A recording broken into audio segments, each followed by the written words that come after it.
Jadi bagian dari dakwah kami, dukung dakwah digital dan sosial media kami. Raih pahala amal jariah yang terus mengalir sampai hari kiamat. Dirimu ini terdiri dari jasad dan ruh yang kau harus baik-baik saja gitu. Sampai nanti kata Allah berhenti dan kembali kepada Allah SWT dalam hati yang tenang, dalam hati yang ridha. Nah, jangan sampai perasaan-perasaan ini menguasai diri kita sendiri. Dampaknya apa? Dampaknya apa kalau teman-teman bertahun-tahun ya hati yang terluka dengan dendam, marah, apa kebencian secara mendalam, terluka terus-menerus, apa dampaknya? Kan mengurangi keimananmu teman-teman semua. Hati yang sakit itu kalau engkau terus pelihara, engkau tak berjuang untuk mengobatinya. Badanmu yang sakit aja engkau ke dokter untuk mengobatinya. Kenapa hatimu yang sakit kau tak berjuang untuk menyembuhkannya, untuk memulihkannya? Maka dampak dari hati yang sakit itu akan mengurangi keimananmu. Orang yang memendam perasaan sakit terus-menerus itu sulit untuk mengingat Allah, sulit untuk khusyuk kepada Allah SWT, dan selalu seuzon kepada takdir Allah yang Allah berikan kepadanya, ya kan? Jadi dampak dari engkau terus-menerus terluka hatimu terlalu lama, maka mengurangi keimananmu kepada Allah SWT. Itu satu, itu paling penting sekali. Engkau menjadi tenang karena hubunganmu yang baik dengan Allah SWT. Ridho terhadap apa yang sudah Allah takdirkan kepada dirimu. 50.000 tahun, ridho itu apa sih? Terima, tanpa ada rasa sakit. Ini bagian yang sudah menjadi takdirku. Memang Allah izinkan ini terjadi. Ini jadi guru dalam kehidupanku. Ya udah, berikan aku ya Allah. Ridho, terima atas apa yang sudah aku alami. Berikan aku kekuatan untuk bisa menjalaninya. Ya Allah, berikan aku penyelesaian atas masalah yang sedang aku hadapi. Gitu. Ya, kemudian yang kedua, dampak engkau terus menerus terluka. Bayangkan, ketika perasaan sakit hati dibiarkan larut terus menerus, itu merusak hubunganmu dengan manusia lainnya. Merusak hubunganmu dengan manusia lainnya. Apa kata Rasulullah? Tidak halal bagi seorang muslim memutuskan hubungan dengan saudaranya lebih dari 3 hari. Engkau marah sama orang sudah berapa tahun, teman-teman semua? Sudah berapa bulan kau memendam perasaan marah, benci sama orang? Mau sampai kapan? Yang kasihan itu dirimu sendiri loh. Kita tuh maafin orang, bukan untuk orang lain, tapi untuk hidupmu yang lebih baik, hidupmu yang lebih tenang, hidupmu yang lebih damai. Makanya ada kalimat yang kita sering dengar sekarang, berdamai dengan diri sendiri. Sebenarnya masalahnya ada pada dirimu sendiri. Engkau bermasalah, bergejolak di hatimu. Jadi berdamai dengan keadaan. Jangan terus-menerus marah dengan keadaan, marah pada takdir, marah kepada orang tersebut. Enggak. Yang harus dilakukan adalah berdamai dulu sama keadaan. Terima dulu bahwa ini menjadi ketetapan Allah, ya udah. Setiap orang punya ujian, ya Allah, iya aku tahu, ya Allah, berikan aku kekuatan untuk bisa ridho, terima. Itu kayak orang-orang Palestina. Alhamdulillah ya Allah, anakku syahid. Alhamdulillah ya Allah, rumahku hancur. Alhamdulillah, ala kulli hal, segala puji bagi untuk semua keadaan, ya Allah. Gitu. Ketiga, apa dampak engkau terus-menerus terluka hatimu, teman-teman semua? Membiarkan hatimu terluka terus-menerus. Menimbulkan dosa dan penyakit hati. Sakit hati itu bisa berubah jadi dendam, berkembang jadi dendam. Sakit hati itu bisa berkembang jadi iri, dengki. Ya enggak? Contoh, teman-teman punya keluarga yang sedang nggak baik-baik aja. Teman-teman kalau ngeliat sosmed, orang hubungannya harmonis, teman-teman iri kan? Kenapa dia punya suami kayak gitu? Kenapa suaminya baik banget? Kenapa anaknya sehat-sehat semuanya? Kenapa kerjaannya bagus? Kenapa hidupku begini ya Allah? Iri, dengki, benci, nggak suka lihat kebahagiaan orang lain karena kau nggak memilikinya.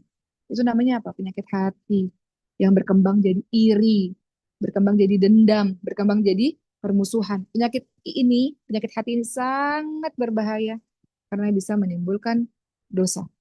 Apa kata Rasulullah? Janganlah kalian saling membenci. Janganlah kalian saling mendengki. Jangan kalian saling membelakangi. Hadis riwayat Bukhari Muslim. Ya, eh, jadi caranya gimana? Lawan dong, lawan. Mau sampai kapan engkau ini menggolimi dirimu sendiri? Jadi terakhir yang mau saya sampaikan pada hari ini, cara mengatasi hatimu yang terluka. Islam menawarkan berbagai macam solusi untuk mengatasi perasaan sakit hatimu. Pertama, minta sama Allah sabar dalam menghadapi rasa sakit. Langkahnya itu apa? Ridho, terima, dan sabar. Ya. Dalam surah Al-Anfal ayat 46 Allah bilang, wasbiru, sabarlah, bersabarlah kamu. Innallaha ma'as sabirin. Sesungguhnya Allah bersama dengan orang-orang yang sabar.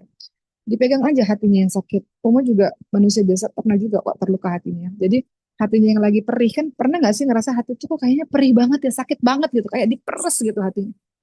Dipegang hatinya ya Allah, dan kesabaran, Allah berikan kesabaran ya Rob gitu. Dipegang aja hatinya, dielus-elus. Atau cara lain tuh kalau misalnya di cara-cara lain ya, ambil nafas tuh, gitu. Supaya membuat hatimu jadi tenang. Jadi kalau teman-teman dalam keadaan yang nangis atau marah luar biasa, maka tarik nafas, tahan, kemudian buangin nafas. Supaya kau dalam keadaan yang tenang. Atau kalau dalam bahasa Islamnya ya wasbiru, sabar ya, sabar gitu. Pegang hatinya. Pegang hatinya yang lagi sakit, dia pegang-pegang. Ya, kemudian yang kedua, ampuni orang itu. Maafkan. Dalam surah Al-Maidah ayat 13 ada kalimat fa'fu anhum wasfah. Maafkan mereka, biarkan mereka. Innallaha yuhibbul muhsinin. Allah mencintai orang-orang yang berbuat baik. Maafkan, maafkan. Maafkan bukan buat dia, buat kita sendiri. Sudah saatnya ya Allah hidupku mau lebih baik, mau lebih produktif, mau ngafal Quran lebih fokus ya Allah. Aku mau nuntut ilmu lebih fokus ya Allah. Aku mau mengerjakan hari-hariku lebih gembira ya Allah. Maka caranya adalah maafkan. Al-Maidah 13, ya maafkan. Biarkanlah mereka. Sesungguhnya Allah menyukai orang-orang yang berbuat baik. Allah nggak tidur teman-teman semua. Semua perbuatan buruk Allah balas. Semua perbuatan baik Allah balas. Biarkan itu menjadi urusannya Allah SWT. Urusanmu adalah maafkan. Dalam surah Asy-Syura ayat 40 ada kalimat balaslah kejahatan dengan kejahatan yang serupa. Pilihan pertama. Tetapi barang siapa yang memaafkan dan berbuat baik, maka pahalanya atas tanggungan Allah Subhanahu wa taala. Jadi ada cara yang orang ketika membalas kejahatan.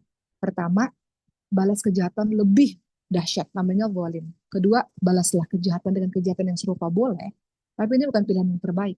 Pilihan yang terbaik dalam surah Asy-Syura 40 adalah memaafkan dan kemudian engkau berbuat baik. Ya. Maka pahalanya Allah akan berikan kepada dirimu.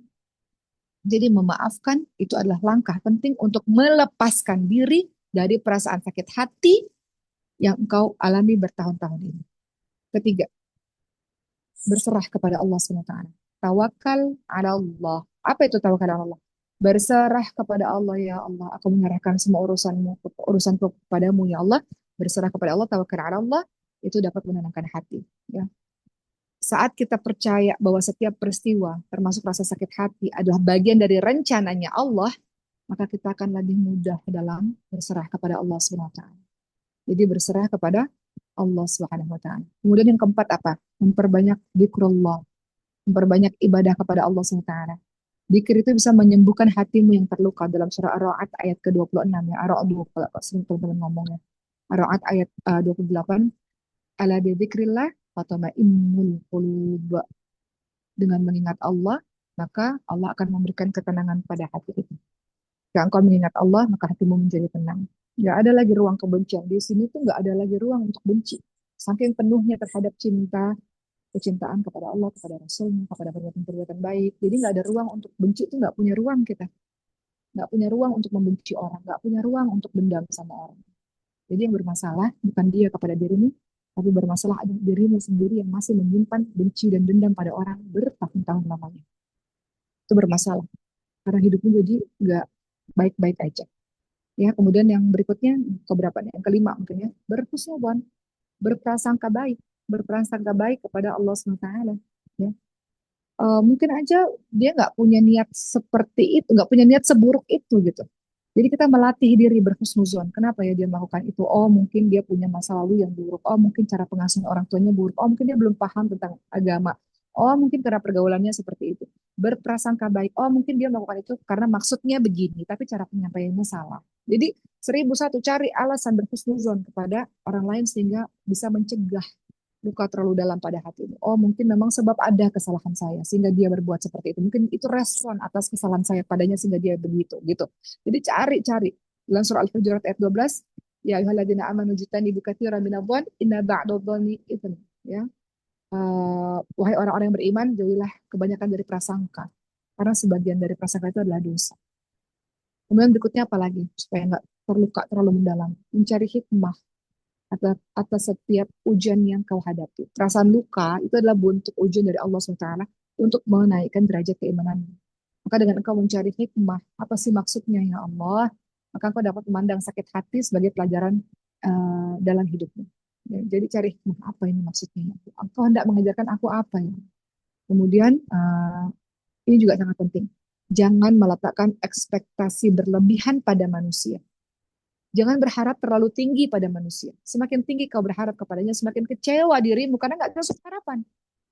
Sakit hati itu muncul karena apa? Harapan yang tidak sesuai dengan kenyataan. Dan Islam mengajarkan kita menggantungkan harapan hanya pada Allah Subhanahu wa taala, bukan pada makhluk yang lemah yang serba terbatas. Lihat surah At-Tolak ayat 3. Wa ma yatawakkal 'ala Allah fahuwa hasbuh. Barang siapa yang menggantungkan harapannya kepada Allah Subhanahu wa taala, maka Allah cukupkan baginya. Jadi harapanmu ini salah. Selama ini kau berikan kepada orang lain, maka kecewa wajar. Karena kau letakkan harapan pada makhluk yang lemah itu. Allah nyuruh kita, barang siapa yang menggantungkan harapannya pada Allah, maka Allah akan cukupkan baginya. Jadi ketika engkau akan gantungkan harapanmu pada Allah, maka engkau akan baik-baik saja, teman-teman semua. Dan yang terakhir, bersahabat dengan orang-orang yang berakhlak baik. Lingkungan yang baik itu membantumu untuk menjaga hatimu. Bersahabat dengan orang-orang yang saleh itu bisa jadi benteng dari sikap-sikap yang menyakitkan dari orang lain.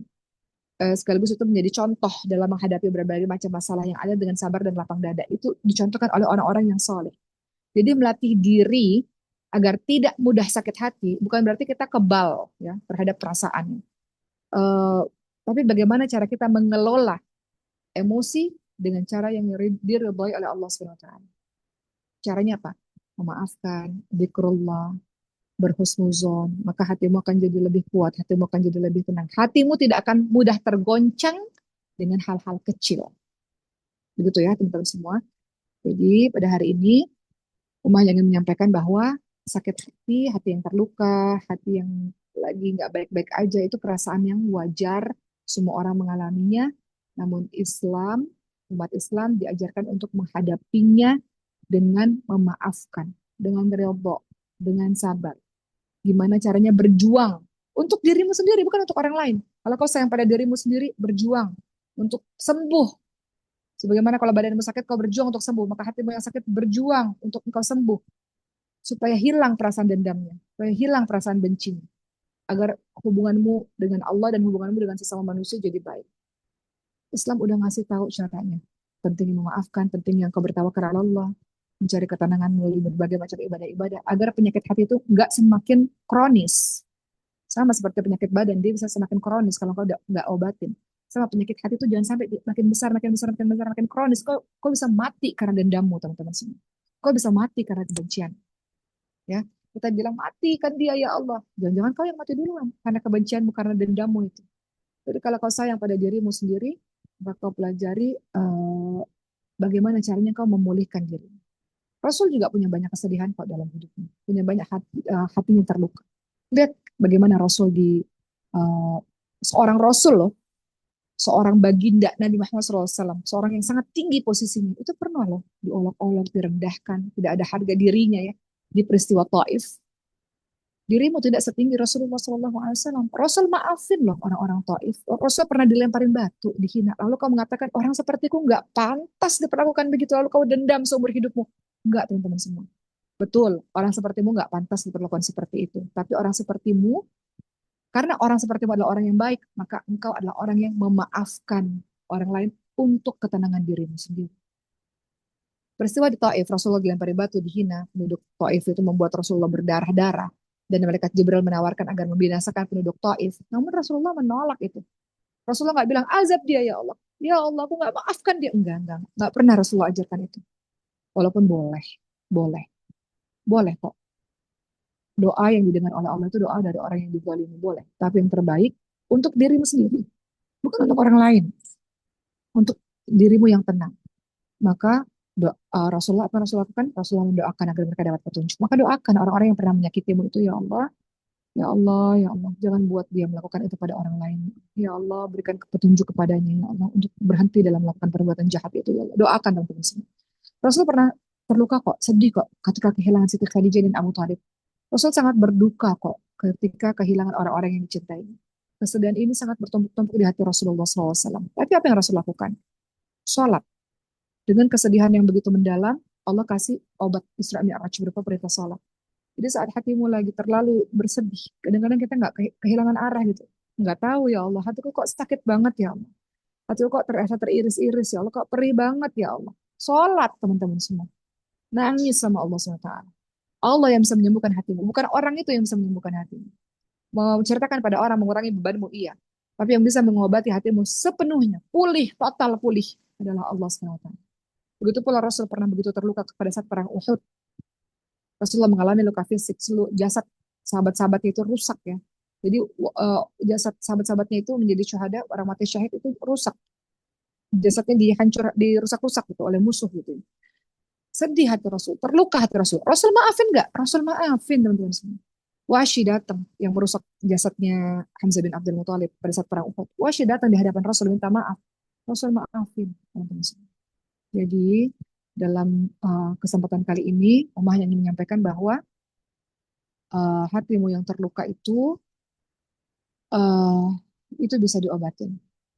Hatimu yang hasad atau sombong atau karena apa, ria, sum'ah, benci, apalagi terluka terlalu mendalam, harapan tinggimu yang ternyata pada manusia ternyata tidak terrealisasi, perbuatan, perkataan orang yang membuat hatimu tidak bisa memaafkannya dan meninggalkan trauma yang begitu mendalam, itu bisa diobatin. Dengan apa? Mendekatkan diri kepada Allah SWT, dengan tawakal bahwa Allah lah satu-satunya sandaran yang akan mengurus dan mengatur segalanya. Merenungilah Al-Quran, tadi kita sudah bahas tentang kisah Ibunda Nabi Musa alaihissalam, menjadi obat penyembuh bagi dirimu, bertaubat kepada Allah SWT, karena apa yang terjadi pada dirimu mungkin ada sebab kesalahanmu, minta ampun sama Allah, minta ampun sama Allah atas apa yang telah terjadi dalam hidupmu, karena mungkin ada kesalahanmu, dan kemudian zuhud. Zuhud itu apa? Engkau mengingat kematian. Engkau mengingat kematian, bahwa hidupmu nggak lama lagi, teman-teman semua. Sampai kapan di sisa hidupmu ini kau bermasalah dengan hatimu. Ya, jadi mudah-mudahan apa yang Uma sampaikan membuat hidupmu baik-baik aja. Nggak ada lagi ekspektasi yang terlalu tinggi, khawatir engkau kecewa terlalu mendalam. Nggak ada lagi stres terlalu berlebihan, ya, depresi dan lain-lain. Insya Allah, datang kalau kau rasa badanmu sakit, kau datang ke psikiater. Psikiater akan kasih obat untuk dirimu, untuk menyembuhkan dirimu. Datang ke psikolog. Tapi kalau rasa roh atau hatimu lagi sakit, kau datang kepada um, guru-guru spiritual, ya, ustadz dan lain-lain yang memberikanmu jalan agar engkau tidak berlarut-larut dalam penyakit hatimu ini.